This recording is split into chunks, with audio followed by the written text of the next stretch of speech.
To come out transgender is horribly difficult. It is the most difficult thing you can do.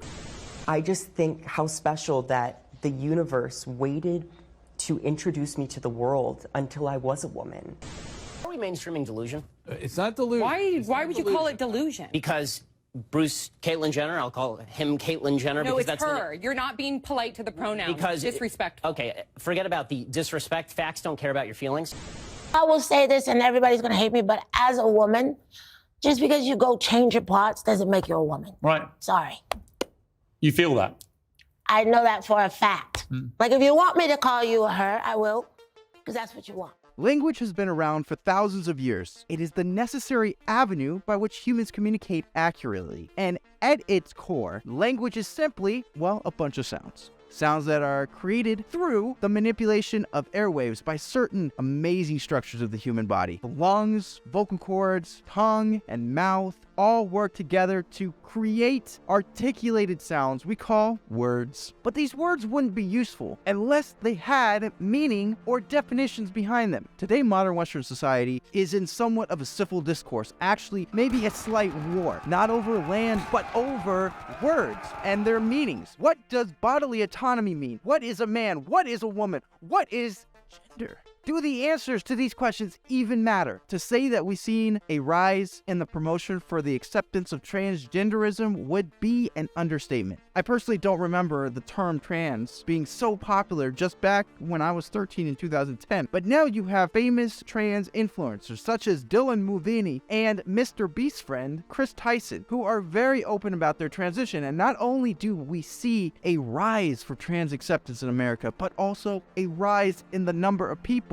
who are claiming to be gender fluid. But before we go any further, I just want to clarify what transgenderism actually is for those of you like myself who are or have been confused on the subject. Let's start with what transgenderism isn't. It's not defined in the terms of gayness or lesbianism. Gay men still remain men and lesbian women still remain women. And transgenderism is not one of the several intersex disorders such as hermaphroditism, having a male and female genitalia or gonads, or mosaicism, which is having more than 2 sex chromosomes such as XXXY or XYY. And then there's androgen insensitivity syndrome, which is where a person has an XY chromosome but a faulty gene coding for testosterone receptors, which then causes them to be born with female genitalia, raised female, and have feminine identity while being genetically male. And believe it or not, there are many more of these types of complications. So to say that you're just born male or female is somewhat of a gray area for many of these individuals. All of these and some other genetic disorders are referred to as intersex conditions, since something is biologically wrong and contributes to the various symptoms. Transgenderism, on the other hand, is a relatively new phenomenon. It is a belief where a person without any intersex issues does not mentally feel like their physiological gender. A transgender person will state that they feel like a man in a woman's body or a woman in a man's body, and some physicians refer to this as gender dysphoria or gender identity disorder. It is true that in some rare cases of the intersex disorders, parents and doctors will assign a gender to an infant born with ambiguous genitalia. However, this is an uncommon occurrence that does not represent the great majority of transgender people. The great majority of transgender people do not have a biological intersex issue. Instead, they have a psychological identity disorder centered on their gender. As the ideas of transgenderism have become more popular, there has been an increase in the number of people who identify as trans or non-binary. In June of 2022, 44% of US adults said that they had known somebody who identified as trans, which was somewhat of a large increase from 2017, where only 37% of people knew of somebody who claimed to be trans. So of those who identified as trans or non-binary, those under 30 seem to have the highest rate at around 5.1% of the population, whereas 30 to 49-year-olds only have around 1.6%, and 50 and older only have around 0.3% of their population who identify as trans or non-binary. Some say that this increase in trans and non-binary identification is due to a much stronger societal push for less discrimination against the LGBTQ plus community. Others claim that it's because there are more hydrocarbons in the environment. or it's the result of estrogen-inducing chemicals, pesticides, or genetically modified foods, or it could be an underlying neurodevelopmental issue that has yet to be identified. There is much more research that needs to be performed to find out why this is the case, but I have my suspicions that it's a mixture of many factors, one of which is the social influence that is seen in today's world. In past research on the matter, gender confusion has been found to be up to 10 times more common in persons with autism spectrum disorder than in the general population. In one study, 5% of the autistic group showed gender identity issues compared to 0.7% of the control group. Another study discovered a 7.8% occurrence among the autistic community. As a result, it is probable that transgenderism is caused by an underlying neurological or physiological imbalance of some kind. I also want to clarify that just because someone may identify as trans doesn't mean that they fall under the autistic spectrum. It is fascinating, however, to note that there is some evidence that transgenderism could be a sign of a much deeper issue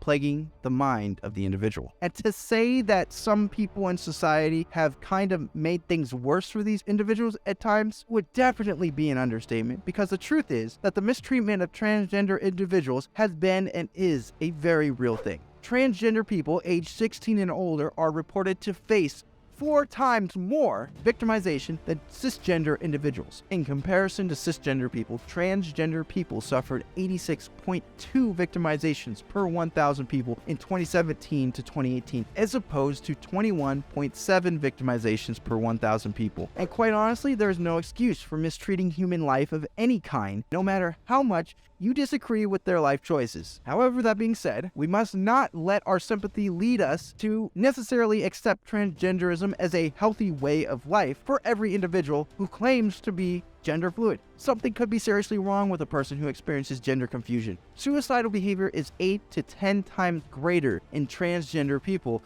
which is around 32 to 50% of the entire trans community. In the general population, suicidal behavior is only around 4%. A transgendered individual could be suffering with more than simply gender identification. They could be struggling with their identity as a whole. They may not know who they are and are willing to go any direction in their life to find out, even if this direction ends up hurting them in the long run. Along with societal discrimination, this could be why they have a greater rate of mental health disorders than the general population. According to a JAMA research study, 41.5% of transgender women suffer from mental illness. This is more than double the general population, which is at a rate of 20.6%. Another study found that long-term follow-up of transgendered people who had sexual reassignment surgery revealed that while the procedure improved gender dysphoria, mental health difficulties persisted. Individuals who were sex reassigned had 3 times the rate of mental illness, psychiatric admissions, suicidal attempts, and died by suicide as compared to the control group. So what is the point of telling you all of this information? Here's the deal. We as a society not only need compassion for people struggling with their gender identity, but to also work to provide solutions that will help them. There has been a large push for gender-affirming care in the United States in the last few years. However, this kind of care might be causing more harm than good. To say that immediate hormone replacement therapy is the answer might be a dangerous assumption for many individuals. The American College of Cardiology found that those who took cross-sex hormones had nearly 7 times the risk of ischemic stroke, 6 times the risk of the most severe type of heart attack, and nearly 5 times the risk of pulmonary embolism compared to those who never used hormone therapy. The researchers suggested that medical and family history should be considered before starting hormone replacement therapy, and individuals considering this therapy should be informed of all the potential risks. Sweden now recommends psychotherapy as the first treatment for gender dysphoria in children. Due to a lack of credible research and an unexplained substantial risk in early gender dysphoria, the new guidelines advise against puberty blockers and cross-sex hormones. Sweden, Finland, and the UK all agree that children who are struggling with their gender identity should first get psychotherapy. The US's gender-affirming paradigm makes it very difficult for doctors to ask the right questions in making sure that the psyche of the child is okay before beginning somewhat risky and life-altering treatments. I apologize for slaughtering this name, but a recent interview interview with Dr. Ritakertu Kotiala, Finland's leading pediatric gender medicine expert, brings to light that Sweden might actually be headed in a better direction than the US. She claims that 4 out of 5 transgender children will outgrow it throughout puberty. She opposes surgical and chemical sex change services for youngsters and feels that changing a legal sex marker in youth requires psychological and social care. Dr. Kotiala further adds that suicidal thoughts and conduct in youth with gender identity concerns are linked to psychiatric diseases and advises against medicalization before adulthood. Sweden, England, and Finland have done systematic studies of pediatric medical transition and found that the dangers exceed the benefits. A 2020 study performed on mice offers even greater insight on long-term GnRHA medication and implies that puberty blockers can harm cognition, behavior, and coping skills.